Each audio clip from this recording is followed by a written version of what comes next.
এখানে ফটো তোলার পর্ব শেষ করে কেক কাটিং করবার পালা।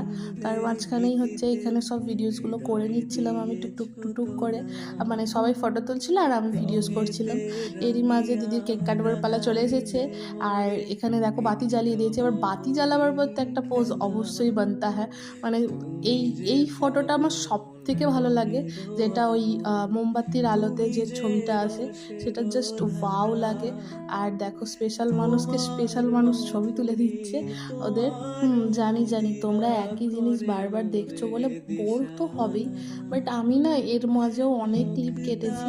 আমি কিছু কিছু মুহূর্তগুলো তুলে রাখলে আমার সেগুলো ডিলিট করতে মনই চায় না, মানে কাট করতে মনই চায় না যে ছোট ছোট করে ক্লিপগুলো দেবো। তো আমি সব ক্লিপ রেখে দিয়েছি যে সবাই কেমন ছিল, কি বলছিল। ভয়েসগুলো রাখলে আরও ভালো হতো, বাট আমি একটু ভয়েস ওভার করেই দিচ্ছি। এখানে কেক কাটাবার পর কেক খাওয়ানোর পর্ব চলছে, তোমরা দেখতে পাচ্ছ। তোমরাই বলো এই সুন্দর সুন্দর মুহূর্তগুলোকে আমি কি করে এডিট করে মানে কাট করে দিই। এগুলো তো রাখতে মন যাই। আর এখানে দেখো গুলু বেবিকে কি সুন্দর আদর করছে বিট্টুদা। আর আমি বলছি আরেকবার করো আরেকবার করো। আর ও তো ভ্যাবলার মতো তাকিয়ে আছে, কি কিউট। তোমাদের দেখলেই মনে হবে না যে চটকাই পটকাই করে দিই, একদম আলু ভাতের মতো। আর এই ফ্রেমটা দেখো, জাস্ট ওয়াও।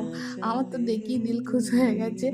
এইসব করতে করতে হাসি মজা দিয়ে দিনগুলো কত সুন্দরভাবে পার হয়ে যায়।